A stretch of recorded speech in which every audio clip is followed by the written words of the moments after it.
that you have a way to defer the tax situation there? Is that what you're telling me? Yes, absolutely. Yes. And so the first one I was referring to is a 1031 exchange, which only applies to investment real estate. The second one I'm referring to is called a deferred sales trust. A real eye-opener to see that there are ways that people can use the regulatory framework, if properly structured, to invest 1031 exchange dollars in things that you would not think were like kind to what they exited from. So it was very impressive. I got to say, you are the first one I've seen pull this off. And I'm pretty hesitant to believe in a lot of these kinds of things. So it's a major feat for me to say, wow, this actually really worked, and it was really cool. 1031 is a way to shelter your income when you sell the thing.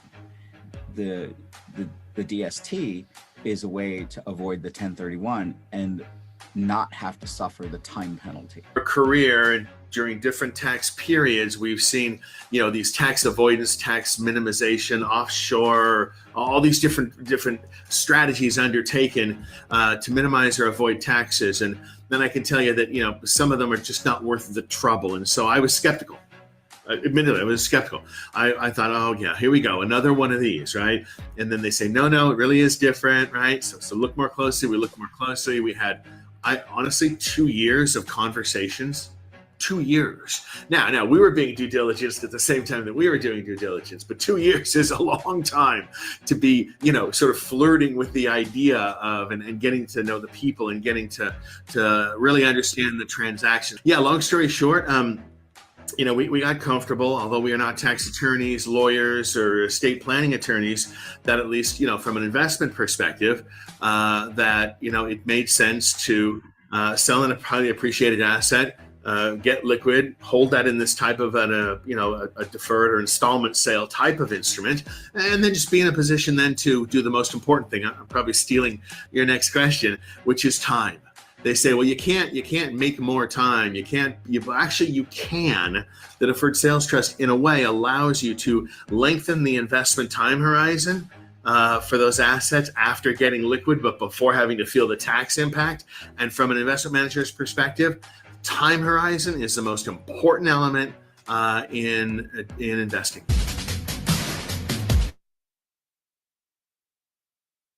Hello, everybody. Hey, welcome to another DST Masterclass with Capital Gains Tax Solutions, where we believe most high net worth individuals and those who help them, they struggle with clarifying their exit plan and ways to defer capital gains tax and also build wealth in changing times, where you have a lot of things happening right now in the marketplace and people looking for clarity, confidence, and a plan.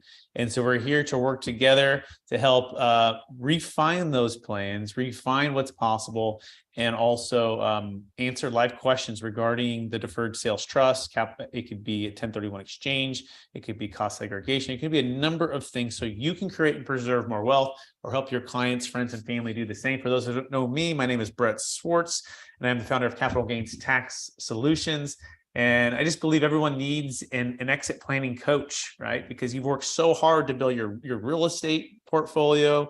You've worked so hard to build your business, or you did really well in cryptocurrency or something else that has extended your wealth to ballooned it to a big number. And now you have this gain, and this gain is going to be taxed somewhere between 25 and 50% unless you properly structure a plan and work with the team to make sure you can defer that and try to help mitigate some of those taxes along the way. And the government gives us these tax incentives to encourage us to keep money in the marketplace, to create more jobs, to create more housing, to do things that they don't do very well, but they can't force us to do that, but they can tax incentivize us to do that.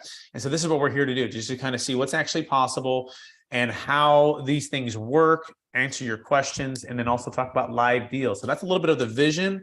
We're going to also introduce some of the team. We do have Jake Miller, who is the financial advisor, CFP, expert in the Deferred Sales Trust now as well. One of our strategic alliances, our go-to financial advisor. Jake, how are we doing today? Doing very well, Brett. Calling in from the country of Colombia, where we have some projects that some DST clients might invest in. Very happy to call in today.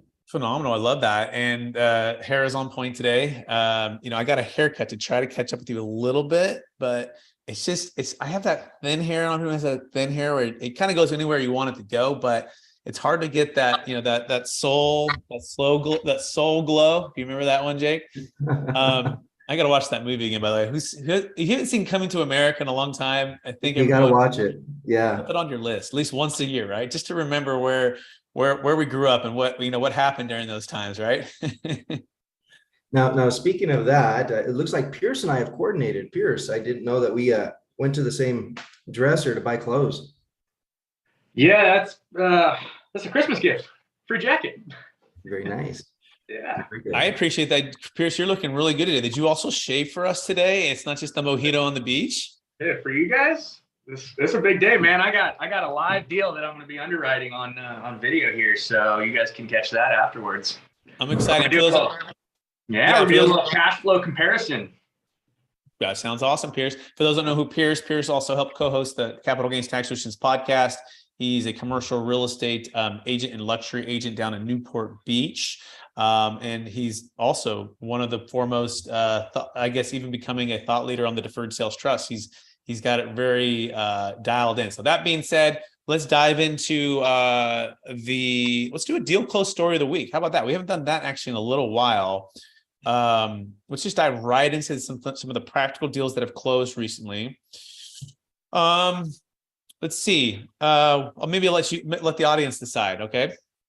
We can talk about a $17 million land deal out in, actually it was a $28 million land deal in Georgia. We could talk about a $17 million billboard land deal in Sacramento. We can talk about, let's see here.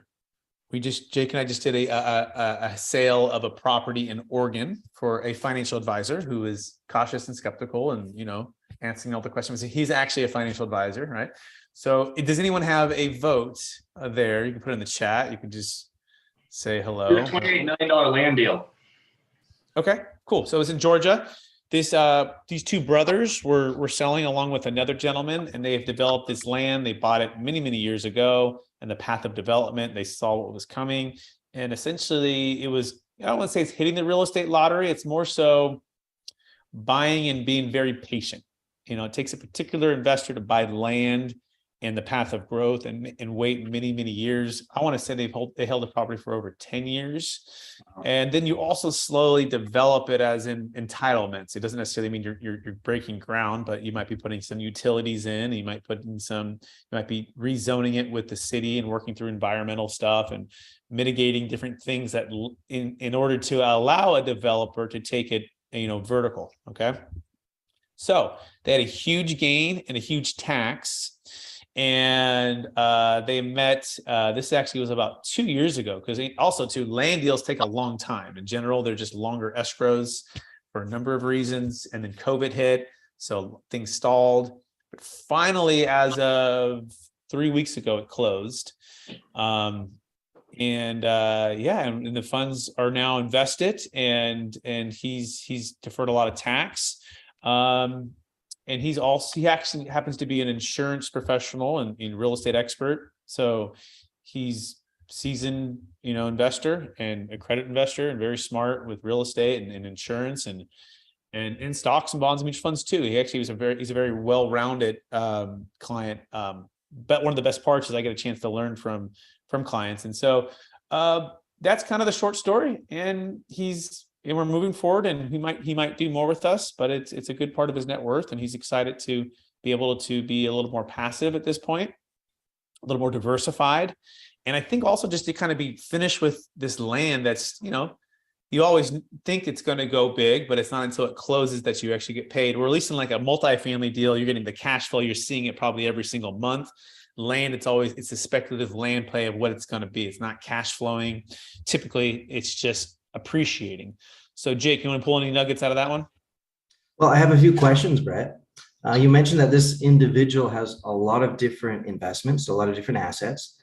This is a very significant part of his net worth, but he has other things too. So outside of this land deal, do you expect that this client will use the Deferred Sales Trust again? So a lot of the investments now that he has were already in the stock market and insurance products. He's already kind of an expert in that.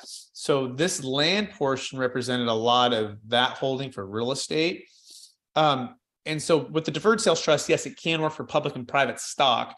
However, they're single stocks. It's not as if you have 50 stocks that are worth 1 million that you could use it like a mutual fund. It has to be like, for example, you bought Apple for 100,000. Now it's worth, 2 million. It has a substantial gain. So I don't anticipate him using it for those other liquid investments because I don't believe he has any single stock that has that huge appreciation. And as far as the other real estate, I don't know that those are large enough. This was his largest holding. So that's the answer to that, Jake. Very good. So even if he doesn't have other assets that he might need to use the deferred sales trust for, what do you propose? Or, I mean, maybe you're still in the initial planning stage with him. However, you did mention that he's a rather sophisticated individual. He's a financial planner. What plan does he have going forward to reinvest? So right now, so he's an insurance professional. He's not a financial planner, but he's done he's very comfortable with options and stocks and all of those things. So now, this is a very traditional deal where Yep. they sell this asset and then reinvest it in the market and reinvest it in liquid assets, which, for a lot of the people who do the deferred sales trust, it's kind of their go-to until they find the next opportunity, right? Yeah. So for example, some T-bills, some dividend paying stocks, dollar cost averaging, right, is kind of the initial framework for this. Also some lending, real estate lending with the group that we work with. And those are the main things. But the key is having some liquidity, right, and some diversification. And it was interesting because he said a lot of my other equity is in stocks already. So this was real estate. So he goes, I want to be conscious that I don't put it all into the stock market, right? And so for him, it was, can we give some alternative investments that are real estate that work within the DST? And the answer is yes. Multifamily fund, and then a housing fund, and then a lending fund with multifamily. So that's the general take. And then we'll see how the year goes. Then there might be opportunities. He might go back into other real estate deals, maybe if he wants to. But I think he's more on the retirement passive part is where his lifestyle is taken. Very interesting. I think that's good for people to know and understand, because you have your serial entrepreneur who's looking for the next bigger deal and is getting bigger and bigger and bigger. You have your individuals who are just taking it easy, kind of coasting along or sailing off into the sunset and looking for things that are stable and predictable versus the next entrepreneurial adventure, right? Exactly. You can be both. And that's the part of the 10 deferred sales trust freedoms is you can have the retirement freedom. You can be out of the 1031 exchange, race, and you can get freedom from that. But you can also be an entrepreneurial. And so you have the freedom to be entrepreneurial. It's called the entrepreneurial freedom. So now there are some things that we need to be in mind. We have to keep to at least 20% liquid, right? And typically investment grade securities to not over concentrate the trust into one single thing. And these are all the things that we work through with you and as the note holder. But yeah, if you want to be entrepreneurial, you absolutely can. And that's the cool thing. If you want to be passive and retired, you can as well. Pierce, any other thoughts or questions on that you want to throw in? Anything there? Yeah. Do you think that he's going to have any sort of itch to do any sort of other entrepreneurial or real estate deal in the future? I think if the opportunity presents itself. I think right now for a lot of people, when they come out of a large deal like this, that's taken many, many years, especially business owners that have poured everything, emotionally, it's a lot to sell real estate, but also even businesses. And to kind of just take a breath. And the cool thing about the deferred sales trust is you have that time freedom. You don't have to rush into anything right away. In other words, it's almost like you got out of a marriage, right? Or you had a child that they graduated or they from high school and they're going off to college. You're kind of letting them go. You're letting that business or that big investment go. And now the DST creates this kind of safe harbor, right? This place where you can relax, you can be calm, you can sit in the bank and sit in US Treasury bills, and you can just relax and wait and see, especially right now. I'm sensing, get Jake's thought on this, that a lot of people are uncertain about what's going to happen in 2023. Are we in the recession? Are we getting out of the recession? Are things going to get really, really bad here? What's it going to look like? So the ability to not have to do anything right away is a powerful freedom. Jake, do you want to speak about that? Right now, a lot of people, because of the uncertainty that you're talking about, Brett, are switching their modus operandi, or they're switching their investment, the way that they invest, I guess I should say. Traditionally, a lot of people have gone straight to the stock market. It's easy to find a financial advisor, or they can do it themselves, etc. Now, more than ever before, they're considering the people that have traditionally been in the market are looking for a change, and they're investing in real estate. And the opposite is also true. We see people that have invested in real estate forever now open to maybe the market, or maybe something new like a business venture, lending. A lot of people, more than previously, who've never lent for an interest rate for a gain like that with a contract, are looking to attorneys, looking to accountants, looking to their advisors to help them set up that next deal, simply because what they've always done before is changing. The market is unpredictable. And when I say the market, I mean, we've got the stock market, we've got the real estate market, we've got all of these things. And so the lack of certainty, Brett, or the way that things are changing, are causing people to also change how they invest. And this is part of why we're in the mastermind here, right? To wrestle with these ideas, to engage our minds, to clarify where we're trying to go, and also to help build a team. We want to be a part of that dream team for you, whatever you're doing, whether it be buying real estate, selling real estate, exiting businesses, managing capital, and or point you in the right direction to build a dream team so that you feel confident and you have clarity and you have conviction on how to navigate these waters, because the pace of which things are changing and moving seems to be ever increasing. It feels like time is being squeezed in a lot of ways, and to have a team and to have the certainty of execution on how to execute in and out of these different markets and different deals is so important, as well, to do it in a tax flow efficient way, which is what we're here to do. So that being said, that's kind of the deal story. We kind of digested a little bit of the Deferred Sales Trust. I do want to open it up for live questions. And I know, Pierce, you do have your deal, which we'll go through. It looks like we have one here. What is his lending box for lending fund? It's a direct message from Raphael. What is his lending box for the lending fund?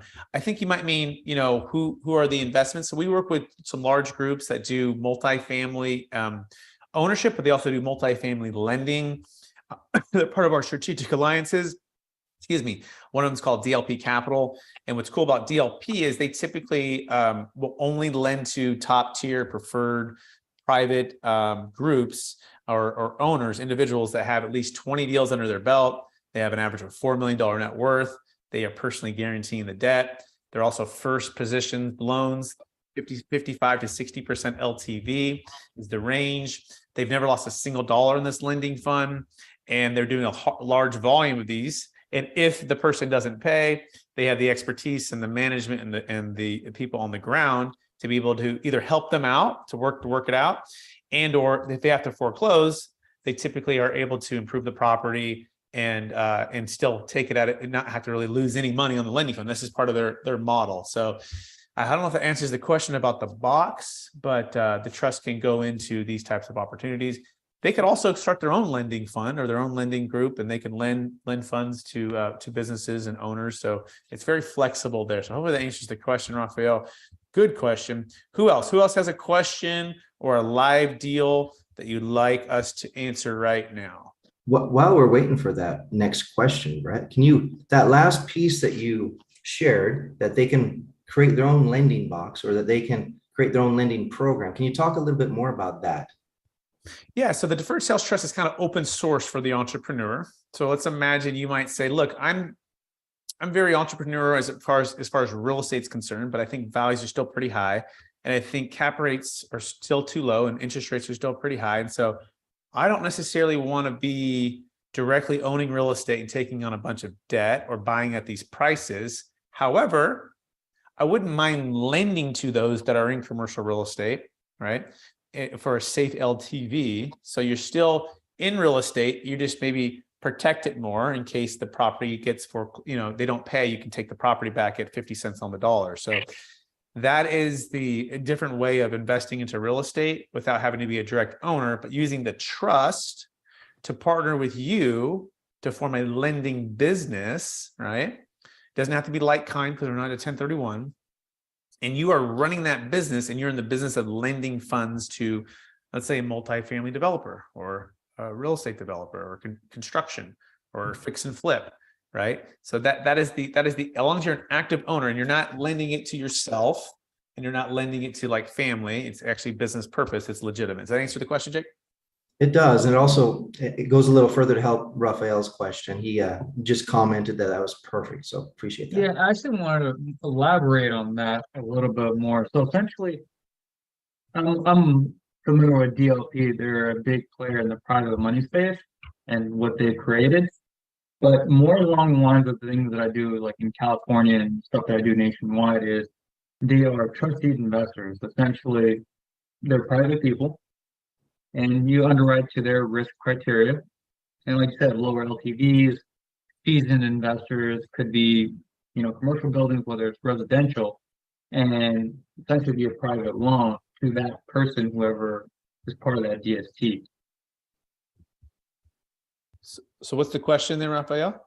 So are your DST clients willing to make private loans out of their DST? Is that something they're doing at this moment or thinking of?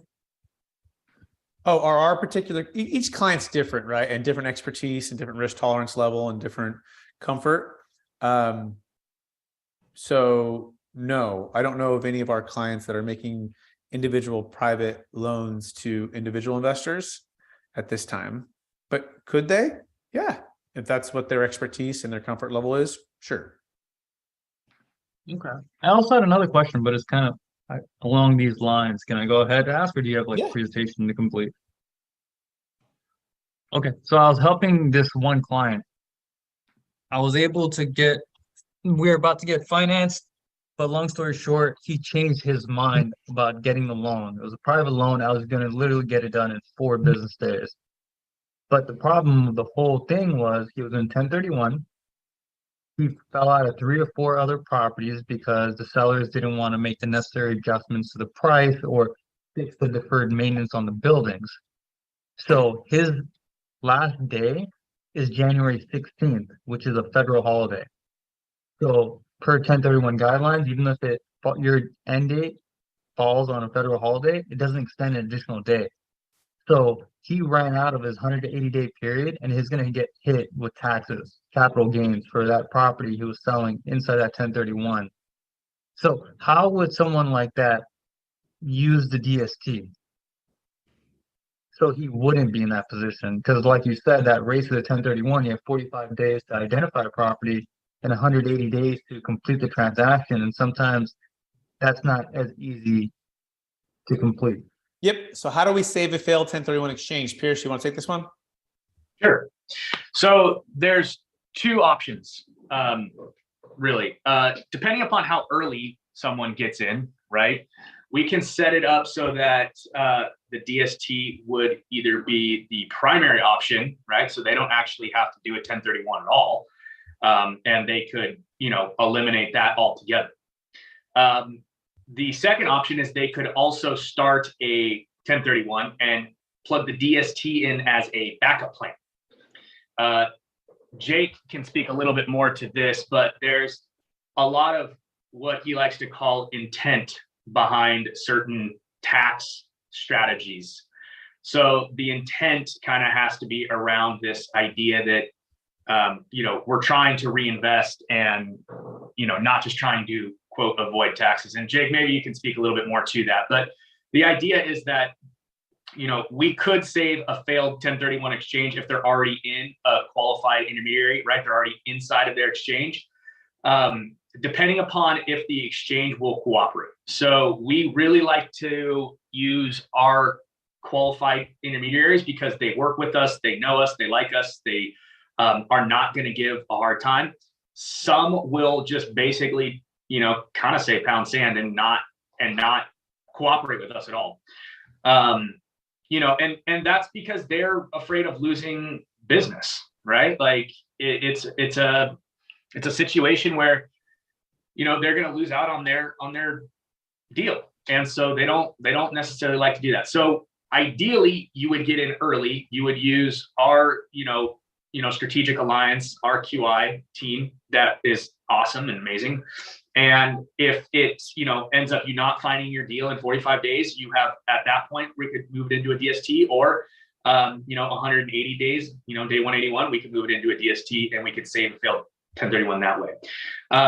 We've kind of come up, on the tight timelines with some of these deals where it's like, hey, my exchange is, ending in 7 days and the deal's falling out, and we're kind of like, all right, like pressing really hard, but like typically those don't work out. So it really is important to catch them at least early in the exchange, if not preferably way before the exchange, and even more preferably 6 months before the sale. So hopefully that answers the question, Brett. Yeah, it does, Pierce. You did a great job. And for those who want to find out, you can contact us. You can go to capitalgainstaxsolution.com. You can also contact Jake, strategictaxsolutions.com. And then Pierce is at kingdomluxuryrealty.com. So these are all things that we're happy to work with you and get you connected with our strategic alliances so that you never have to feel trapped by a 1031 or have your client in a situation where they're in what's called 1031 QI jail and they just won't cooperate. And you're just like, well, and this happens every single month. I have people call me and say they're with some of these bigger, really well-known, 500-pound gorilla, starts with an I, ends with an X, and we just say, never use them again. They're like, I'm never going to use them again. Like they're literally just blocking and stopping what, and for me, and they're not the ones that are responsible for the tax. I am, and I'm the one, and so it's a whole mess. So I don't know who they're with. If they're with an independent QI, a little more nimble, not as big corporate QI, then we perhaps have a chance to still help. Why don't you get it with us offline on that? If they're one of these big boxes, the odds of it being are completely probably off. But even then, like we can't even guarantee that. We'd have to see the exchange documents. We'd have to see the language. We'd have to go through it. So what next questions does anybody have? Or do you have any questions, Raphael, on anything we just said there? No, I appreciate the explanation. One thing that I come across is sometimes, since I am also a lender, like what if we are close to 1031, things are not looking good? How do I get in touch? I guess, so I reach out to you or Pierce to kind of save that 1031, because if the deal is going south, whether it's the loan or the actual property itself, and they are with some other 1031 exchange company, because I'm getting it after the fact, I'm not doing the sales. Any of us, just contact any of us. Yeah, just like, here's the situation, can we move it forward? Yeah, we're all happy to work with you. And how quickly, like, say the same scenario, but we had an extra few days, but it wasn't going to happen. How long does the DST from start to finish take? We can do deals in 72 hours. And if it's a $100 million deal, we'll probably all do backflips and do a deal in 24 hours. It's just such a, it's like in a Rubik's Cube. Where's my Rubik's Cube at, guys? I don't know. My daughter might have taken it. It's like you're asking a question that it's hard to answer until we know the complexity. I completely understand. There's a lot more to it, but I'm just trying to have an idea. So when I do talk to clients about something like this, hey, the answer is early. The answer is urgency. Early as possible. And here's the thing, right? We are no charge, no obligation, conditional engagement agreements. So we don't charge unless it closes. So it doesn't hurt to have a call. So get them on a call with us. Let's talk. Let's start to move that Rubik's Cube around to see if we can't line up some things to make the timing work out. And we'll be the first one to say it's not going to work out. And then we walk away. But oh my gosh, we can make it work out. And the question is, how much time, energy, and commitment is the client willing to make? How much time, energy, and really dollars are they willing to put into the due diligence of getting to know, like, and trust us, and know, like, and trust the banks, and have an investment plan, and they're gonna have their CPA, and they're gonna have their tax attorney, they're gonna talk to the QI, they're gonna talk to their broker. I mean, all of these things start happening when people start talking about very large transactions on a new tax strategy they've never heard about before, with new people they've never met before. And so are they your client, or are they just someone as a prospect, right? What kind of relationship do you have with them? Oh, I have an extensive relationship. Great. Well, that trust, you can transfer some of that to us because you trust us, right? So this is the part where this is what we're doing. We're here to solve problems, but at the end of the day, hopefully we're trying to clarify that you can know, like, and trust us. We have the systems and processes to get it done. We're never going to hold up a deal. On their side, they might, or their CPA might, or their spouse might, or whatever it is. So try to get, my encouragement to you is to get everyone in a room, bring their CPA, bring their brother-in-law who's a skeptic, bring whoever, everyone into a room with a call with us, and we'll all talk about it. And usually within an hour of talking with the tax attorneys, myself, Jake, and Pierce, people go from 0 or 10% to 80 or 90%. And then they do the deal. And sometimes it's 100% within 1 hour. Sometimes it takes 2 or 3 hours. But I say, if you give us 5 hours of your time, energy, and commitment to learning about the Deferred Sales Trust, talking with our clients, having your CPA talk with the CPA and tax attorneys, talking with the banks, looking at the investment plan with Jake, and looking at the other options as being a real estate entrepreneur. If you really do those 6 things and you spend 6 hours doing that, the odds of you not doing a deal with us are, I would say, probably pretty low. But if you're not willing to do all of that, the odds of you feeling comfortable to move forward with us are probably pretty low. So does that make sense, Raphael, as far as how I push that pressure back on the client? Because it really is about them and it's about their plan, but they've got to take that responsibility. Does that make sense? Yeah, it does. Thanks for the clarification. Yeah, you're welcome. Jake, any thoughts on that? What I just said, or any of the whole discussion there? You know, there's a number of different reasons why a 1031 might fail. And sometimes that's a surprise, typically if the accounting's not up to date or the accountant's not brought in soon enough, and there's a debt over basis issue, of which we take the Deferred Sales Trust and oftentimes couple it with other strategies, such as a Delaware Statutory Trust Fund or things of that nature. And we help solve 2 problems at once, not only the rollover of what would otherwise be taxed as capital gains, but this forgiveness of debt, which provides an economic benefit and is also taxable because of the debt over basis issue. So we kind of get 2 birds with 1 stone there. That's when we love the Delawares, and our 1031s are like our best friend, because that is one of the Achilles heels of the Deferred Sales Trust, which Jake just said. We cannot defer debt over adjusted basis. So let's just say it was a $3 million sale and there was 0 basis and $1 million of debt.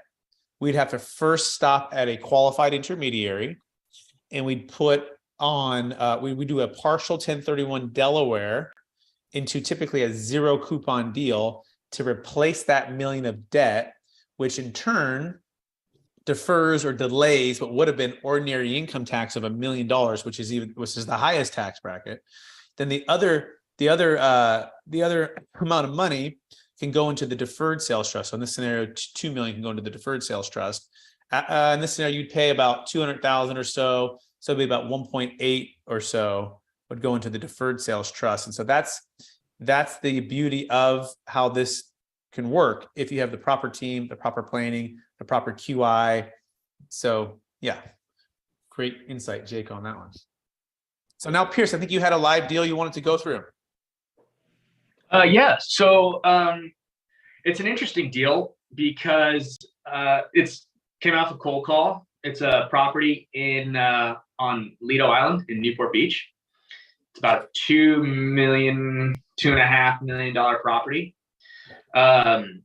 You know, and I called the guy and I said, you know, hey, would you, be against having a conversation about how we could potentially increase your cash flow, And he said, no, he's a businessman. So he's like, do your research and come back and talk. So I started underwriting the deal, and we have created a Deferred Sales Trust kind of cash flow comparison tool.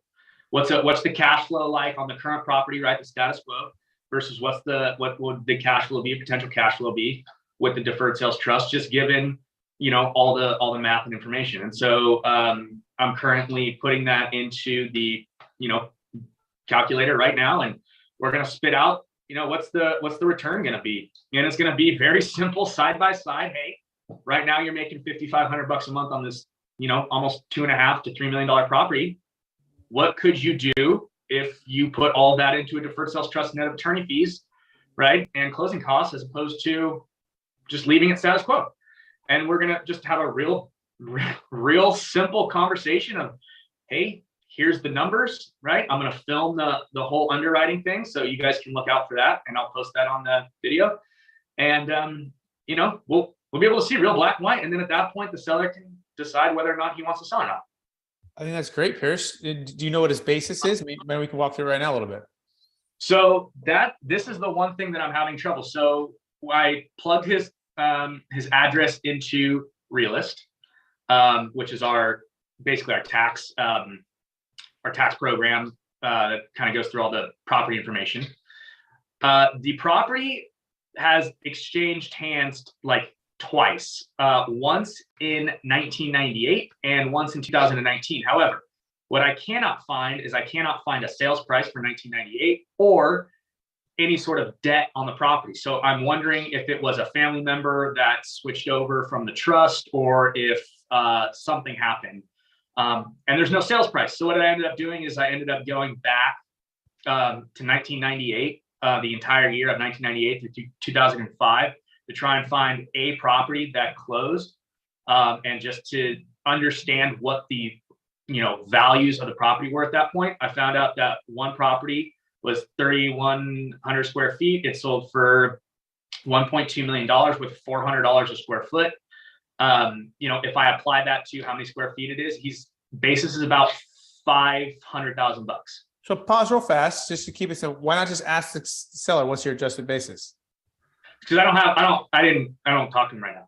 So I'm going to underwrite the deal. I'll call him and underwrite it and all. What I wanted to do is I kind of wanted to just solve that problem. Like if you're not able to talk to the seller or you weren't able to, get a hold of it, that's definitely a question that I'll verify. But for just the purpose of the video, Okay. that's what I was going to do. Okay. Yeah. I got it. All right. And my only feedback would be, you don't know how much he's improved the property, which is tough. Like they may not be on the tax roll if he's put $1 million of improvements in, which is going to adjust his basis. So the simple questions to ask would be, what did you pay for the property? Right. Yeah. How much improvements have you put into the property? And have you taken regular depreciation or accelerated depreciation? Sure. And you can always just say estimate. I bought it for about $500,000, Pierce, 20 years ago, and I've depreciated it every year. So you're probably, is it unreasonable to say you're probably next to zero for your basis? Yeah, I'm probably next to zero. Okay, let's use it as a baseline. Save you all that time and energy, but it's good to think through that. I just want you to be able to speed this up and also to be able to do it live. Like I have an HB12C, by the way. If anyone doesn't have this calculator, I would highly recommend it. It's a great way where you can move numbers and store numbers quickly. It's a financial calculator, but I would take 2.5 million. Let's imagine it's a zero basis. Is this in California, Pierce? Yeah, 37% tax for sure. Okay, and probably even more with depreciation recapture. So I'm going to use 40% as the average. Okay, so that's $1 million of tax. And do you know how much he owes on it, Pierce? I can't find any debt. Okay, so let's just assume he owes zero, but it's another question to ask him as well. Hey, how much do you owe on it real fast so that I can do a proper analysis? Because the worst thing for you to do is spend all your time and energy on these numbers that aren't lined up. So when you show up to the proposal, you don't have clarity on that. Now, but remember though, the purpose of a cold call is to get the meeting. So if you're there and you're talking with him on a call, it's not to have the meeting over the phone call, but it is to get the meeting. So set the meeting first. Great, I'm going to be meeting with you next week, Tuesday at 3:00. Fantastic. You set it, you get off the phone. You might send them a quick text message. Hey, in preparation for the meeting, curious on these 3 questions. What's the debt? What's the estimated basis? And what do you think? I kind of already knew the value, so you really don't need anything else there, right? Now you can show up with at least some rough numbers, but even then I'd be cautious to even present all of that. It's now at the meeting, you're there to uncover his needs and his challenges. Because the worst thing you do is you show up and just give a proposal and be like, hey, I assumed or thought that you just wanted more cash flow. And that might be 10% of what he wants. But the black swan or the 90% of what he really wants is completely different. And he might not even know that until you're talking with him. And now you're uncovering these things. And as you uncover that, you say, hey, I'd like to come back to you and show to you. In other words, don't feel so anxious to have to propose. The cash on cash is so much greater. That is your interest generator that he was interested enough to be open to increasing his cash flow. That's great. That gets you the face-to-face. Now, like a good doctor, try to really assess where he's at with his lifestyle, with his finances, with his property management, with his thoughts and feelings about the future and the economy and his plan for retirement. In other words, be an expert as it pertains to all things to help him with what he's trying to achieve. Then at the end of that meeting, you're going to say something along these lines. Assume we could agree on pricing terms and to your satisfaction that I could help you solve, increase your cash flow and solve the challenges we talked about and help you to get to the desires that you want to go. Is there any other reason why you wouldn't allow me to exclusively list the property and sell it and exit into a capital gains tax plan that suits your needs? Then you just be quiet. See what he says. And he's going to bring up his objections and he's going to think about the things that are going to hold him back from doing business with you, right? And you want him to tell you that so that you can say, great, if I can come back and in my proposal, show you how I can address those concerns and those challenges to your satisfaction, is there any other reason why you wouldn't allow me to exclusively list your property, sell it, and move it into a plan that suits your needs? And you want him to say, no, there's no other reason. Great. I'm coming back next week and I'm going to do a full detailed analysis on your property, on the exit plan, on the cash on cash return differences, all of those things. And then you come back with that, with the listing agreement, all prepared to go. And that is the proper way of moving through the sales cycle to help people have the time and the space to actually digest what we're trying to communicate with them. Does that make some sense, Pierce? It makes a ton of sense. Great. Makes a ton of sense. All right. Jake, any thoughts or feedback on that? No, I think it's very clear. And at the end of the day, it's the importance of having the right team or the right people with you to help navigate the deal. A lot of our clients here that might be on the call, that might watch the call later on, they've got their deal and they've done really well to negotiate the terms, or, they're at least to the point where they're feeling good enough to sell. And we come into the picture to help them sell and receive gross proceeds net of attorney fees rather than net of taxes, which greatly improves their deal, right? But at the same time, we need to be brought in soon enough, when they're negotiating the deal, they have a letter of intent, things are starting to get serious, what have you, so that we can help them avoid any pitfalls. We can help them make it smooth with the seller so that it's just, oh, okay, yeah, you have a trust. Okay, that makes sense. I mean, a lot of people have a trust, and move forward without any hiccup, so that it's not an 11th hour or last minute change that causes everybody to pull out their pens and get their little magnifying glass and look at the deal again because they're concerned about last minute changes, if that makes sense. Makes perfect sense, Jake. Yeah, it's preparation, and it's also why we work on a conditional basis, right? So 100% conditional, meaning if you don't use the trust or you don't close your deal, or for any reason you decide not to use the trust, you still close your deal. Like, you don't owe us anything if you don't use the trust. So we take that pressure off. We don't want that to be the reason why you don't move forward because, oh, I'm not sure if my deal is going to close, or because, yes, it's important that we set it up prior to the contingencies being removed, and or setting up the QI prior to your deal closing, because if you go off to a wrong QI, and typically even before the listing starts, it's good to have your exit plan, right? So that you're not catching the buyer off guard last minute to make some kind of change. And so we work on a conditional basis, and we give you an option to exercise using the trust, and you tell the buyer up front, and everything goes great, and it's super smooth. And when we do it that way, but sometimes people don't know. They find you're finding us right now, and you're like, oh, I got 10 days to close. Oh my gosh, can you still perform? Yes, we are happy to help and work with you if you're willing to commit your time and energy to get everyone in the room at the same time, basically, and or multiple calls to get things moving forward. So sometimes we're like ER doctors, right? People are rolling people in, and they've got 48 hours, 72 hours, a week before they're out on the table here, and we've got to kind of resuscitate them, right? But there's certain points where we cannot. By the way, if you're selling a primary home, crypto, business, stock, there's no 1031 option.